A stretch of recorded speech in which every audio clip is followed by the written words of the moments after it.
Hello भाई लोग, मैं हूँ फैक्ट भाई और ये देखो चमत्कार। वो हमें आशीर्वाद देने के लिए हमारे यहाँ पधारे और ऐसे गुरु का हम सब मिलकर और स्वागत करते हैं। ये एक मुस्लिम शख्स है जो हिंदू गुरु बागेश्वर धाम का स्वागत कर रहा है। पर क्यों? जितना हैरान करने वाला ये सवाल है, उतना ही ये भी। एपीजे अब्दुल कलाम ने मुस्लिम होने के बावजूद आखिर एक हिंदू संत के ऊपर किताब क्यों लिखी? इसका जवाब फैक्ट भाई देगा। पर ये बताने के बाद कि मुस्लिम सिर्फ हिंदू गुरुओं में ही आस्था ही नहीं रख रहे, एक भक्त ने तो इस्लाम छोड़कर हिंदू धर्म ही अपना लिया। खुद पाकिस्तान में एक ऐसे हिंदू गुरु हैं जिनकी पूजा पाकिस्तानी आवाम करती है। कौन है वो? आइए जानते हैं। नंबर 1, एक मुलाकात ऐसी भी। कुरान में सूरह 112 कहता है कि भगवान सिर्फ अल्लाह है, दूसरा कोई नहीं। पर भाई लोग, इंडिया के 11th प्रेसिडेंट के लिए ये गलत निकला, क्योंकि एपीजे अब्दुल कलाम एक हिंदू संत को अपना गुरु बना बैठे थे। ये गुरु और कोई नहीं पर BAPS स्वामी नारायण संस्था के गुरु प्रमुख स्वामी महाराज थे। इन दोनों की पहली मुलाकात 30 जून 2001 में हुई थी। हालांकि अब्दुल कलाम स्वामी से सिर्फ 8 बार मिले थे, पर उन मुलाकातों ने अब्दुल कलाम पर गहरा असर छोड़ा था। इनफैक्ट अब्दुल कलाम ने अपने विजन 2020 भारत का idea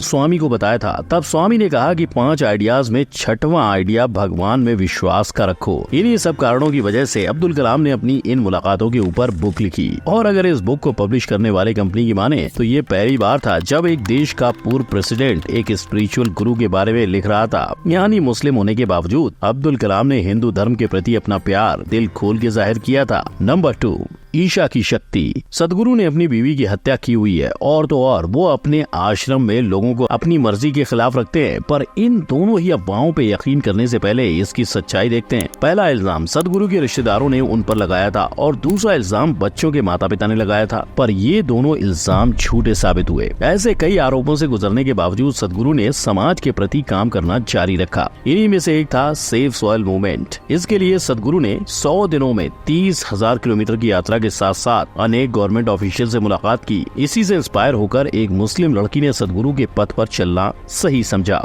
I'm a faithful Muslim and also I'm a very avid follower of yours. और उस लड़की की बातों से प्रभावित होकर सदगुरु ने भी कह डाला था कि सर्व धर्म सम्मान। Irrespective of our religion, race, nationality, caste, creed, let's go beyond that. आज इसी सोच की वजह से भारत की सरकार ने इन्हें पद्म विभूषण का खिताब दिया है। इतना ही नहीं, उसी साल उन्हें सबसे बड़ी मूर्ति बनाने का गिनीज बुक वर्ल्ड रिकॉर्ड भी हासिल हुआ था। नंबर 3, कट्टर गुरु या परम गुरु। आजादी का इतिहास कहता है हिंदू मुसलमान हुआ तो भारत के 2 टुकड़े इंडिया पाकिस्तान हो गए। पर बागेश्वर धाम सरकार की सभा में हिंदू मुसलमान की दूरियां तब धुंधलाती नजर आईं जब उनकी सभा में हिंदू ही नहीं, बोहरा मुस्लिम भी उनके राम नाम के प्रवचन सुनने पहुंचे और बाबा ने मुस्कुराते हुए उनके हाथ पकड़कर उन्हें आशीर्वाद भी दिया। जहां उन्होंने ये बात कही कि वो मुसलमान समुदाय के खिलाफ बिल्कुल भी नहीं है, वो तो अपनी भक्ति और हिंदू राष्ट्र के समर्थन में है। रिएक्शन में नहीं, हम अपने एक्शन में रहते हैं, क्योंकि सिर्फ और सीताराम फिकर, फिर क्या करना। और बागेश्वर सरकार की सभा में इससे पहले भी ऐसा देखा गया है कि खुद एक मुस्लिम शख्स धीरेन शास्त्री को कट्टर नहीं मानते। कोई भी संत महंत कट्टर नहीं होते, उनके दिल में हमेशा ही हर इंसान के लिए प्यार रहता है,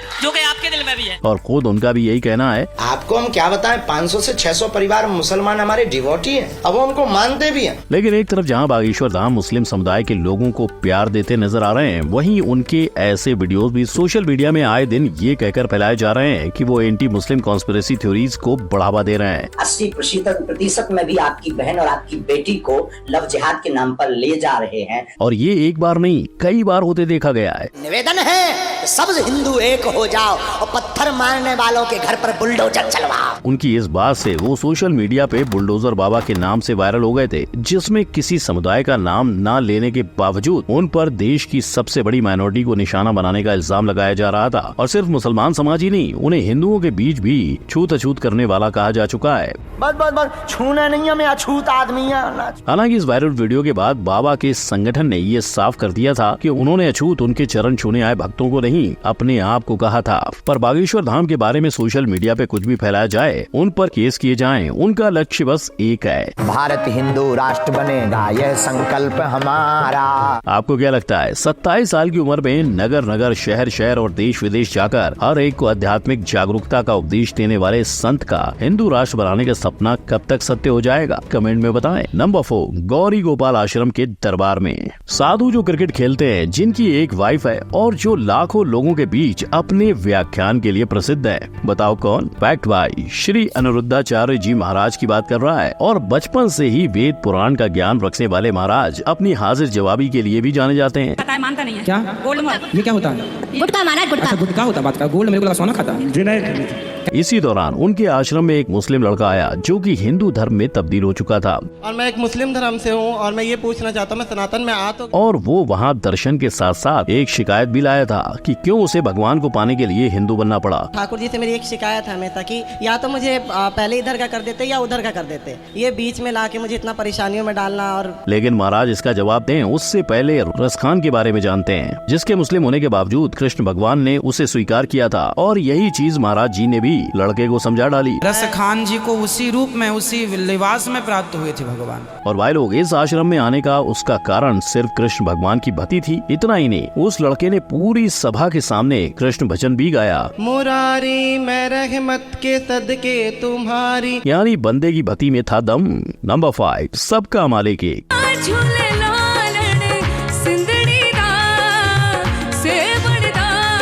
ये गाना आपने सुना ही होगा और शायद आप ये भी जानते होंगे कि ये इंडिया का गाना नहीं, पाकिस्तानी सूफी कव्वाली है। और इस गाने की पहली ही लाइन में एक सिंधी इष्ट देव झूलेलाल का जिक्र आया है। पर एक पाकिस्तानी फोक सॉन्ग में सिंधी भगवान का नाम कैसे? तो भाई लोग, ये बात उस दौर की है जब मिर्ग नाम के तानाशाह ने सिंधी हिंदुओं को मौत से बचाने के लिए इस्लाम अपनाने की चुनौती दी थी। ऐसे में सिंध के लोगों ने पानी की देवता की पूजा की और 40 दिनों बाद नसरपुर में उदरोलाल का जन्म हुआ, जिन्हें आगे चलकर संत झूलेलाल का नाम मिला। इन्होंने न सिर्फ लोगों को चमत्कार दिखाए, पर मिर्ग शाह को हिंदू मुसलमान सभी को धार्मिक स्वतंत्रता का हक है ये पाठ भी पढ़ाया। इसके बावजूद मिर्ग शाह ने हार तब मानी जब उसकी जान पे बनाई। इस तरह उन्होंने न सिर्फ सिंध के हिंदुओं को पर सिंध को भी बचा लिया। यही वजह है कि झूलेलाल को सिर्फ हिंदू ही नहीं, पाकिस्तान के लोग भी पूछते हैं। जैसे भारत में गंगा है, वैसे ही सिंध के भक्त झूलेलाल के दर्शन से पहले सिंध नदी, जिसे वहाँ की गंगा माना जाता है, उसमें डुबकियां भी लगाते हैं। नंबर 6, प्रेमानंद जी महाराज। जब एक मुस्लिम लड़की ने प्रेमानंद जी महाराज को सम्मान दिया तो सभी के मन में क्यों का प्रश्न उठा। को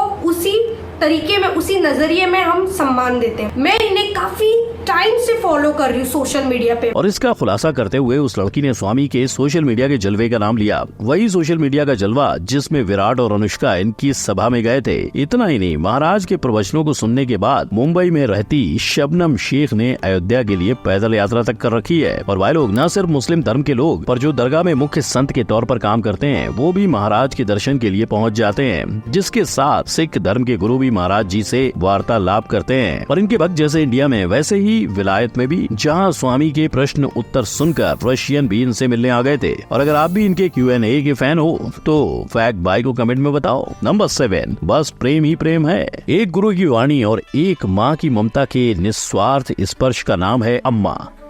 भगवान कृष्ण की वो भक्त जिनका जन्म एक गरीब परिवार में हुआ, ना पढ़ने का मौका मिला और ना ही किताबें, पर उन्होंने बिना फिक्र अपना सारा वक्त परिवार की देखरेख, भगवान कृष्ण की भक्ति और बचपन में दूसरों की मदद को समर्पित किया। बचपन में ही उनका कहना था कि जैसे एक डॉक्टर के लिए पेशेंट को ठीक करना उसका कर्म है, वैसे ही तकलीफ में जो भी इंसान होगा उसकी मदद करना उनका। कृष्ण की भक्ति से उन्हें आध्यात्मिक जागरूकता मिलने के बाद जो भी भक्त उनके पास पहुँचा, उन्होंने सबको अपनाया। पिछले 3-4 दशक में वो करोड़ों को गले लगाकर उन्हें आशीर्वाद दे चुके हैं। और इनके भक्त सिर्फ इंडिया में ही नहीं, पूरी दुनिया में हैं। वो इस देश के पूर्व president Abdul Kalam, current president Draupadi Murmu इनसे आशीर्वाद ले चुके हैं। 1981 में माता अमृतानंदमयी मठ फाउंडेशन की शुरुआत करने वाली अम्मा ने पिछले साल जब अमृता हॉस्पिटल शुरू किया तो खुद प्रधानमंत्री उसका उद्घाटन करने पहुंचे थे, जहां उन्होंने पैर से जूते उतारकर उनका आशीर्वाद भी लिया था और माला पहनाकर उनका सम्मान भी किया था। तो भाई लोग, ये थे वो हिंदू गुरु जिनके दिल में हर समुदाय, हर वर्ग के लोगों के लिए